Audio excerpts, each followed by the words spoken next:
Guys, welcome to this channel. This is a general reading for collective your energy at this time.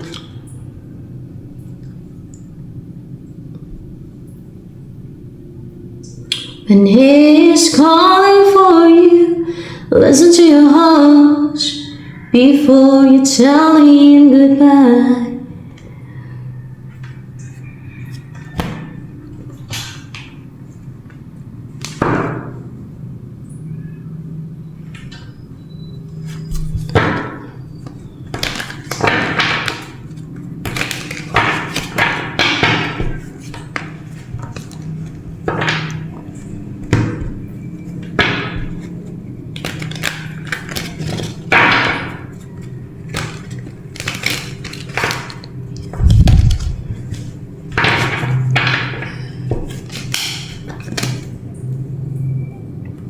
So what's with the world in reverse here na umpisa mo yung cycle?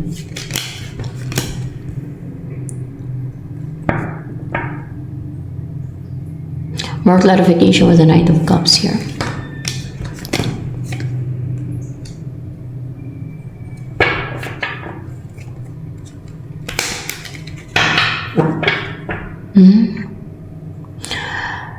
Ito yung umpisa mo yung cycle. But you're cold.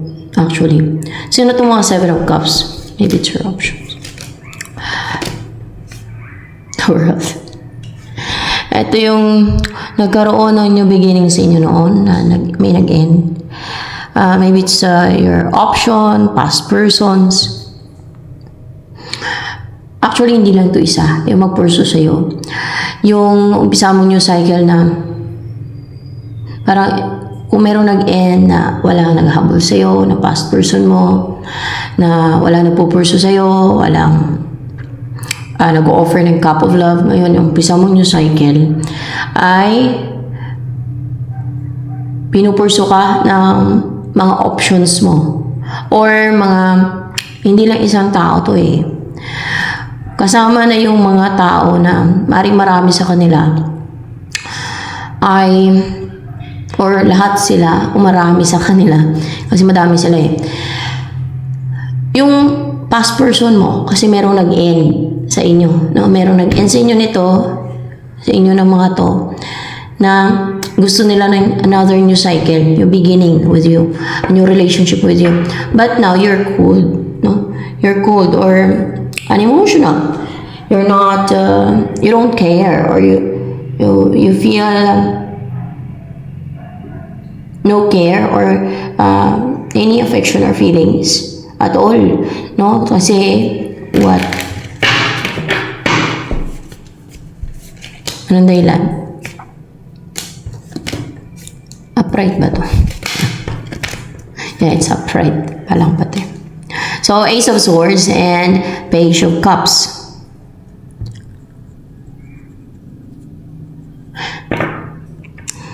Kasi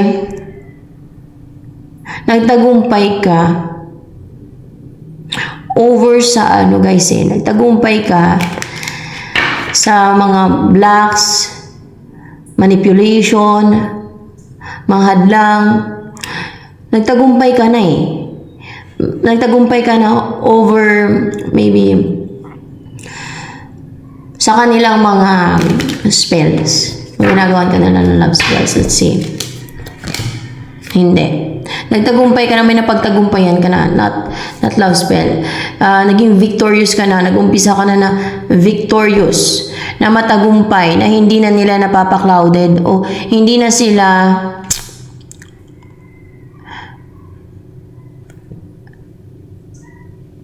nasa isipan mo. Or, kumbaga, you can live without them. Or, hindi mo sila kailangan sa buhay mo para magpatuloy sa buhay. Kasi merong nag-end sa inyo nito, isang tao man or ito. Kasama na dyan yung past person mo, kung isa lang yung past person mo. Pero kung marami, eh sila yan.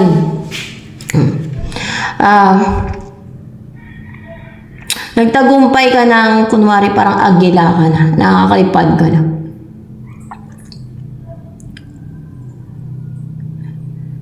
Nagawa mo ng makalipad. Nagawa mo ng mas-spread yung wings mo and to fly high. Na-surpass mo yung mga obstacles and yung mga blocks.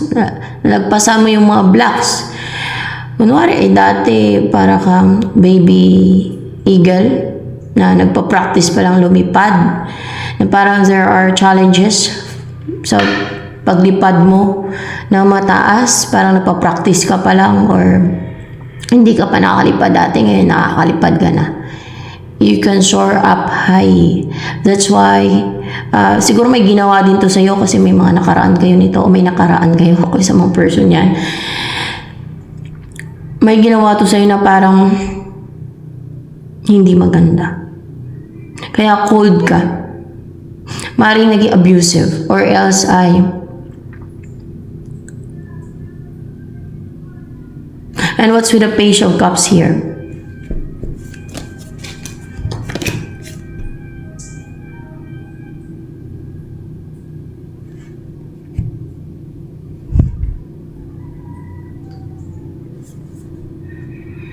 Nagtagumpay ka sa mga sinesent nila sa'yo. Mga wishing.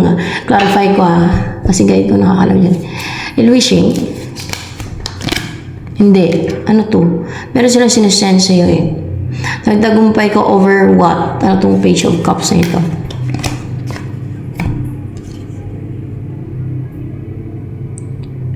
Sa kanilang manipulation. Manifestation. Sinasend nila sa'yo para manipulate. So, manifestation. Manifestation, yan ang ginagawa nila para ma-manipulate ka. Pero nagtagumpay ka over there, manipulation, or there, yes, manifestation, yan. Kasi through their manifestation, naging malungkot ka, naging sad, uncontented sa buhay.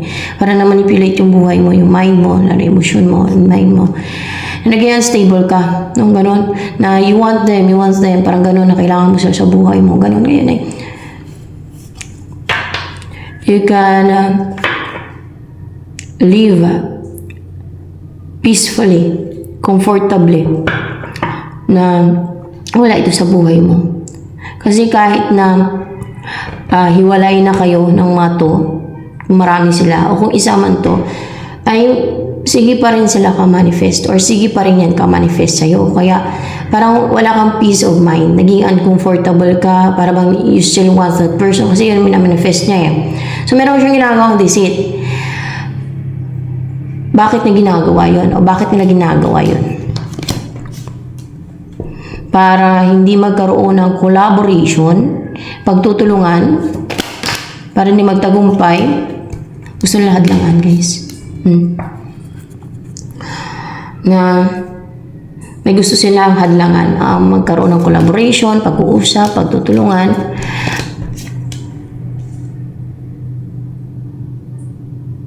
Sa inyo ng person na hindi defensive. Sa inyo ng person na to na actually hindi pa to nag-offer ng, hindi pa nag-reach out tong person na to eh. Gusto nilang hadlangan yan. Kasi gusto pa nilang ano bang intensyon ng mga yan? Bakit ganun sila sa'yo? Kasi gusto pa nilang ma-unite sa'yo. Gusto nilang sila ang makatuluyan mo pa.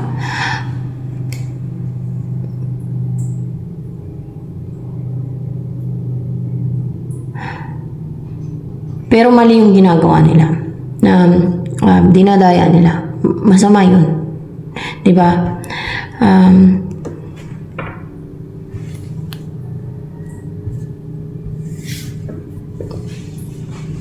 The Lovers.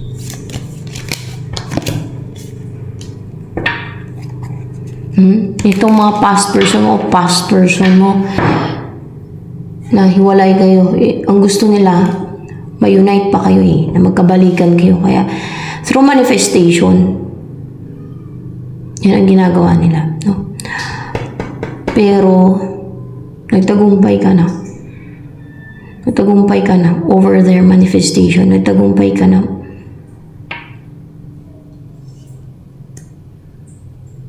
Siguro na ma-let go sila.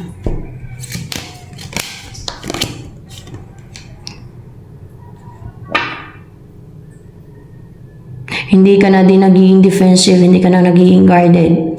sa person na the one for you. So see, yung talagang willing na mag-invest sa'yo, na magkaroon ng equal give and take sa inyong dalawa. Yung generous siya, ng time and effort niya sa'yo. Iba, siguro narcissistic yan, yung past person mo. Kung kaya hindi nag-e-effort.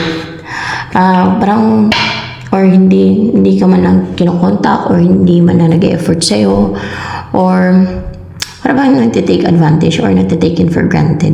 Ganun. So, ano mapala mo naman sa mga ganyan, di ba? Wala kang mapala talaga sa ganung klase ng tao na makarelasyon mo kung mga ganun na para bang narcissistic, na malaga na yung sarili nila at may mga insecurities pa, ma-pride pa. Tapos gusto kang kontrolin, manipulahin, gusto kang pigilan, abay, di na tama yun. Hindi makatwiran yung ginagawa nila.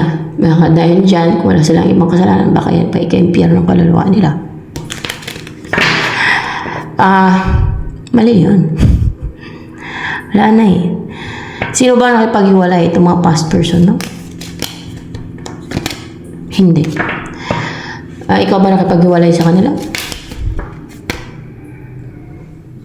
Pride ba yan? Ikaw pala nakipaghiwalay dyan. Gusto mo bumalik. Pero yung iba, kunwari kung marami sila ba mismo ang nakipaghiwalay? Yung iba? Hindi. Ikaw talaga yan. So, yung past person mo na ikaw nakipaghiwalay. Ikaw nakipag-break. Yun. Yan ang yan ang mga gustong mag-offer ng cup of love sa'yo.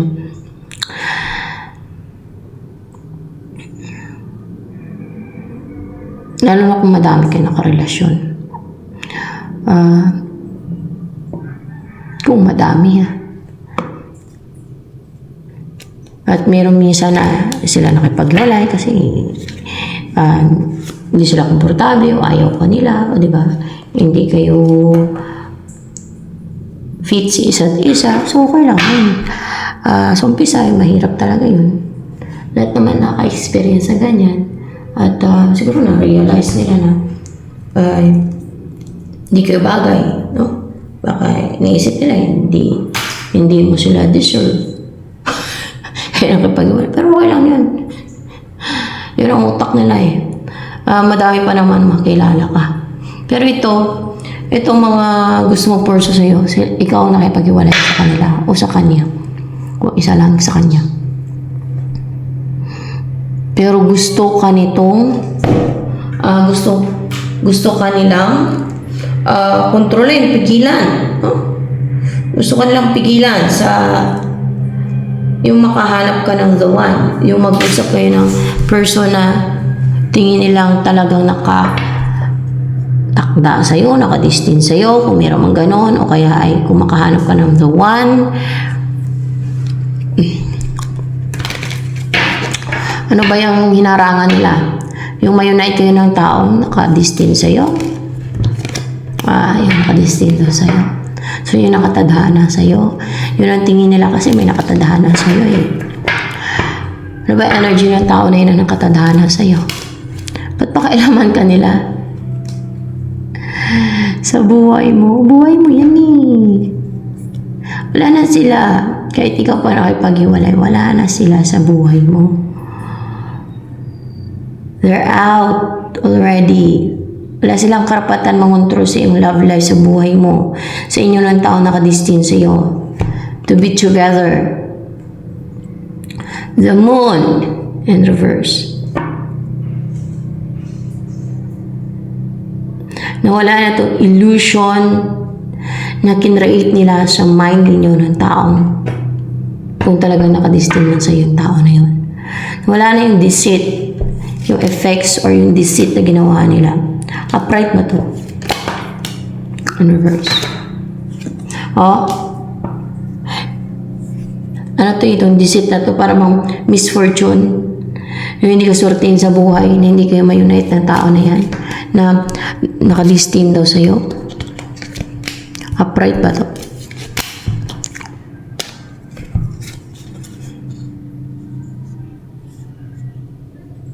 You will be together. Karoon ng judgment. At tutulungan kayo ng anghel.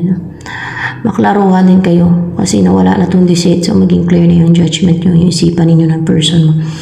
Maging brave and magkaroon kayo ng strength. Approach yung isa't isa, approach ka ng person mo. So that you will be together, or ikaw mismo mag-approach sa person mo, o shaman. Yan, yung person na talaga nakadestin daw sa'yo, no? O, the magician and the temperance and reverse.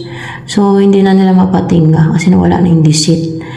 O, hindi nagagana yung kanilang mga deceit pati. No? Kompleto na din ang tools niyo para hindi na matingga pa yung inyong connection. So, kompleto na yung tools niyo. Hindi ibig sabihin na gumagawa ng witchcraft, ha? No. Walang ganyan sa side ng God na yung kahit mga spell, mga orasyon na yan and ritual, that is witchcraft. Kahit anong orasyon pa yan, kahit panggamot na orasyon. Yan ay witchcraft yan. Nasa Bible yan. Yan ay tinuturo ng fallen angels yung mga orasyon na yan. Walang orasyon na mabuti. Yan, lahat ng mga orasyon na yan galing yan sa fallen angels. Sa Bible din pala yan. Tsaka yung sa in-exorcist ng pare, doon nila nalaman na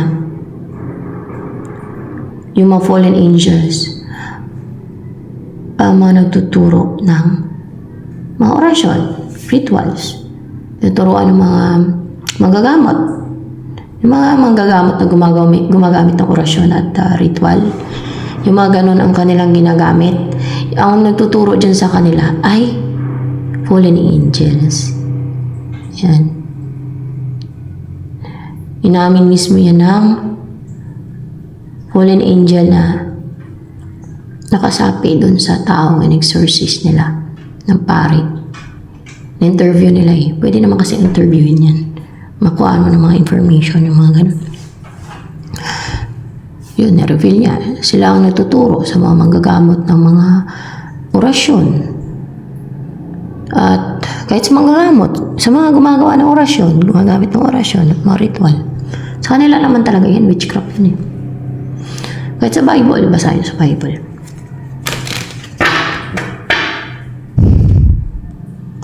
Yan dito, in-exposed yung mga, alam niyo na, mga sikreto, mga patago, deceit, mga evil forces. Para magkaroon ng kaalaman yung mga tao, maklaruan yung mga tao, ano pa yung mga deceit ng mga evil forces para hindi sila ma-trap, hindi sila madali ang kaluluwa nila. So yan. Yan siya guys. Dati hindi ko din alam yun eh. God lang din ang nag-reveal sa akin. Tapos may napanood din akong video na yun. May pare na nag-interview sa fallen angel na nakasapi sa taong in-exorcist nila. Na ganun pala sila nagtuturo ng mga orasyon na yan. Di ba? Nasa Bible din pala yan. Yan ay pinagbabawal ng God. Dahil yan ay witchcraft, form of witchcraft yan. Lahat ng klase ng spell, lahat ng klase ng orasyon, ritual, basta mang kanyang gawain. Kaya nakakahilo siya, di ba? Pag yan ang ginawa mo.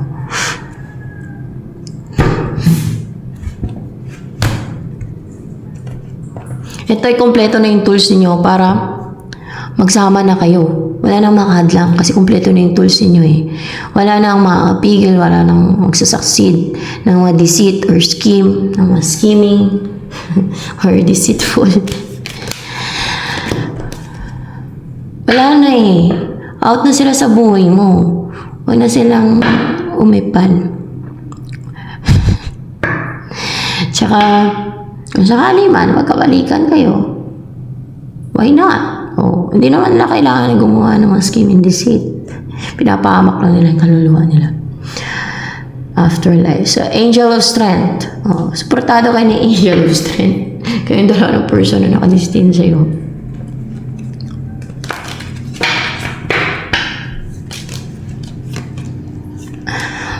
Four of Cups in reverse. Makarecover din kayo sa kalungkutan. Hindi ka na magiging malungkot sa buhay. Hindi ka na magiging sad and lonely.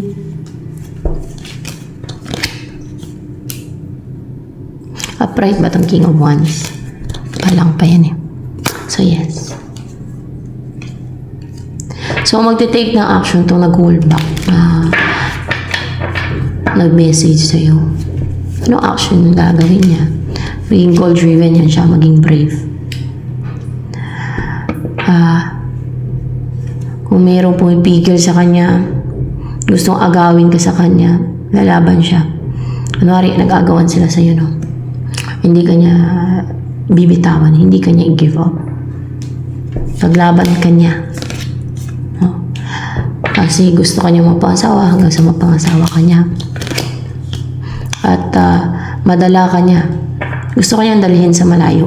Ilayo ka. Ang tao na yan.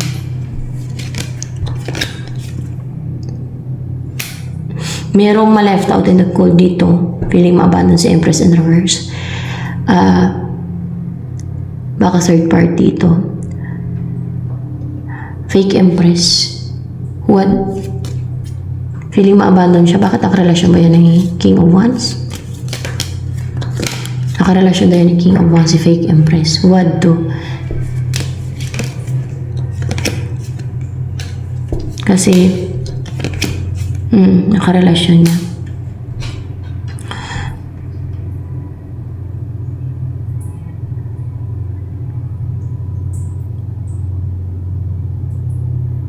Ganun. Pero, yun nga, mag-umpisa kayo ng relationship nito ni King of Wands daw. Kasi magte-take siya ng action eh. And, hindi na maging stagnant yung connection ninyo. Magiging ano yan siya sa'yo, showing ng emotion niya, in love sa'yo, mapagmahal sa'yo, empathetic sa'yo, loving, caring, ganyan.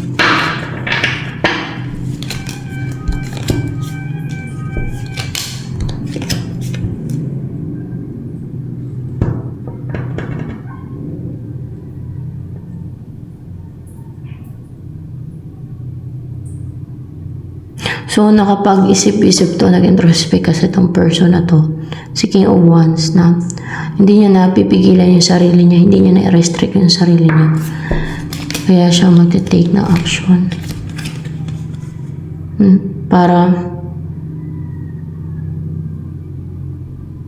makasama ka na niya. Queen of Wands and Queen of Wands.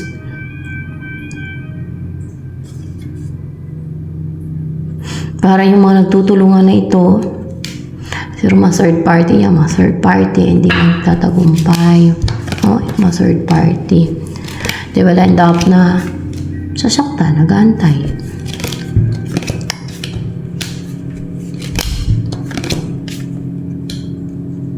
At kayo ito, ang person mo, magkasama, at hindi na napapa-overthink. Hindi na na-atake yung inyong isipan. Hindi na na-manipulate yung isip ninyo. Masaya na kayo together. And the Emperor. And Knight of Wands. So, strong na din yung person mo na to yun. To take action. Kumaga, stable na siya. And brave and strong. And powerful. May authority.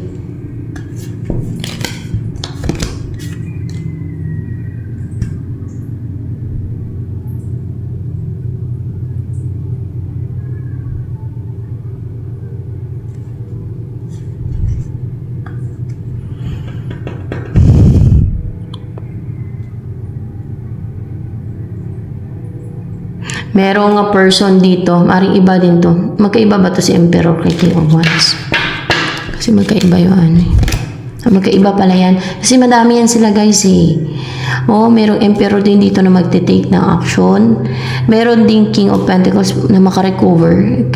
King of Pentacles in reverse, unstable siya right now, ungrounded and practical. Parang unstable, no? Sabihin na natin gano'n. Pwede naka-experience ng financial crisis or else unstable lang siya talaga emotionally. May naman na-atake sa kanya. So, makaka-recover to sa grief. magti-take siya ng action, maging aggressive, impulsive na mag-take ng action to kasi makarecover na siya sa sadness, grief. Yan. So, madami nga sila, guys. Baka hindi lang 3. Baka kung ilan man yan sila. Yun yung umpisa mong new cycle. So, mamili ka ngayon sa kanila. Pero, sino ba yung the one dito? Si King of Wands? Si King of Wands ang the one daw dito. Yun na ngayon. Ito, makikipag-compete kay King of Wands. Si Emperor at King of Pentacles in reverse. So yan, meron pang Empress in reverse energy.